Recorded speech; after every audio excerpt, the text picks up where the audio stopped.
You hear about fantastic claims in the media, newspapers, television, so forth, about anti-aging. And let's talk a little bit about that and what we know about the aging process and what we, if anything, can do about that.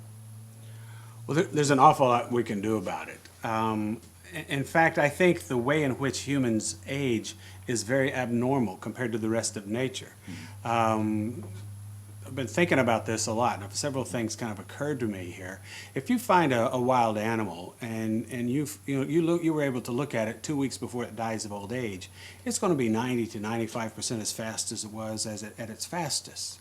But as humans, by the time we're 30, we realize we don't heal as quickly, and so you start slowing I've down. noticed that. Yes, I know, me too. And so, what can we do about this? That's not normal? Why we're just? I think what's happened is we're really out of sync with nature. And I have a theory of aging which I think explains this. It's kind of an attractive theory on several points. But it's like this. If you look at a person, if a doctor is looking at a person's kidneys to evaluate them for their functioning, the doctor can't tell that there's any problem with those kidneys until they've lost over 80% of its total capacity. So 80% of its functionalities, total or capacity rather, has to be gone before we can find anything wrong with it. 90% of the substantia nigra, the part of the brain involved with Parkinson's disease, is gone before there's any symptoms of Parkinson's, before any tremor shows up. And so we think we're getting away with things when we're younger, but what we're doing is eating up organ reserve, you see. So how do you know how to preserve that? That's one of the big questions. Organ reserve. As total capacity falls, okay, your total capacity drops, it's not a problem. Not a problem, not a problem, not a problem. Till you get down to here. Now you're hitting functionality, the last 20 or 10% or so, and there's nothing you can do about it. Okay, so that's what we want to do, is preserve organ reserve. Hunter-gatherers live to be 60, 70, and 80 years old. I mean, and they have, because they have to go from, they walk 14 miles in a day, as they change hunting grounds, and that's usually every week to 10 days or so.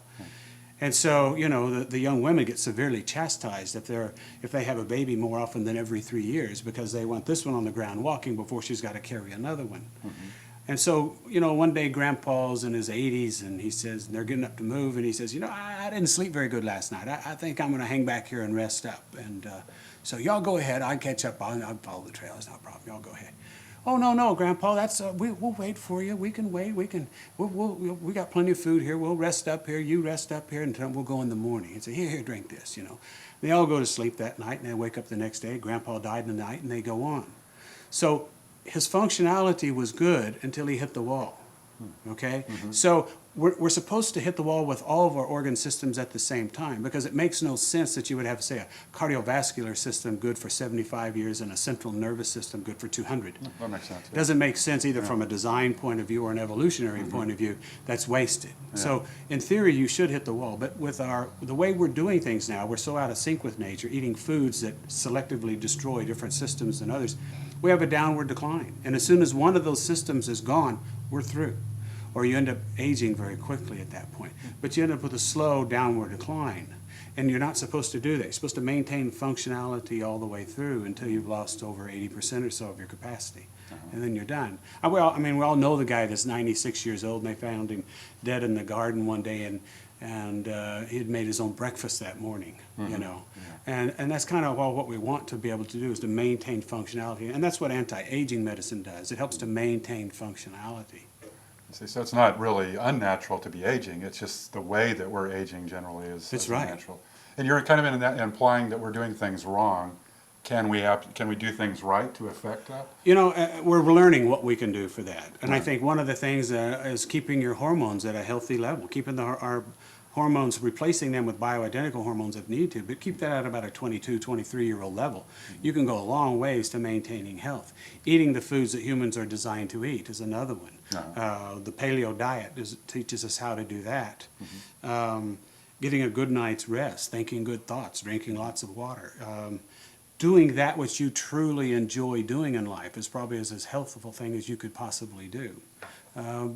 Relaxation techniques, ways to reduce your stress as much as possible in these very stressful times. You had a great example of anti-aging and the use of hormones and so forth in a natural setting with our German ranchers around here in the hill country. Yeah, I'm very fortunate. I live in an area here at the foothills in the Texas Hill Country, and we have a lot of ranchers out here. And then we also have a lot of flatlands just to the east, and I take care of a lot of farmers as well.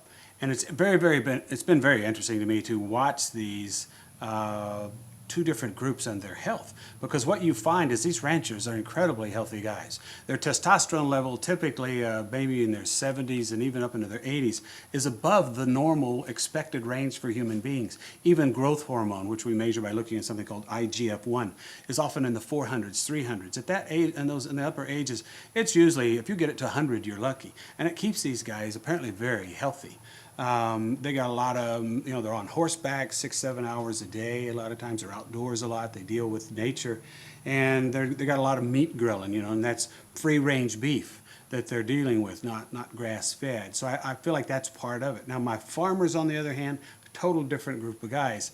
They typically have testosterones running around 200 or so, which is below the normal human range. They have big bellies. They're overweight.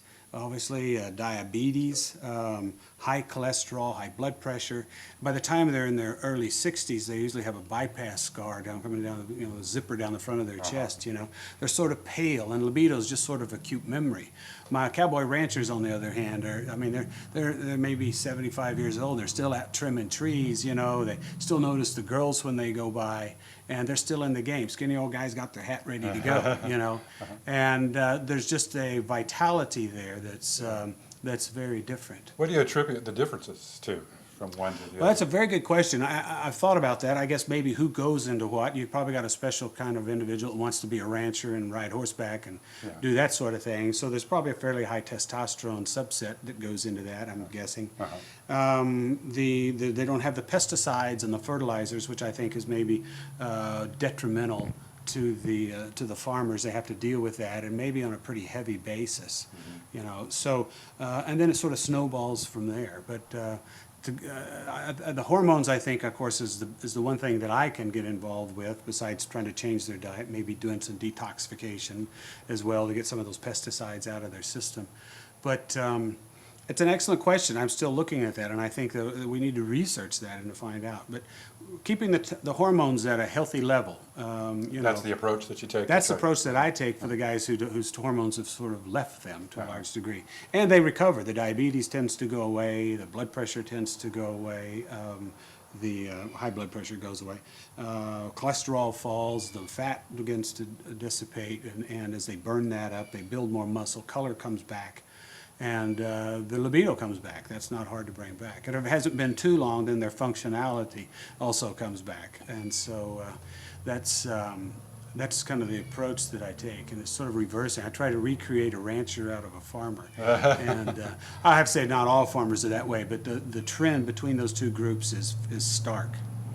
Very interesting. Is there's something that our viewers can take home with them today about anti-aging, about helping slow down the process of getting older? Right. I think learning how to detoxify, to get the toxins out of the system, a little mercury out of the teeth, for somebody who knows what they're doing to take the mercury out of their fillings, the silver fillings.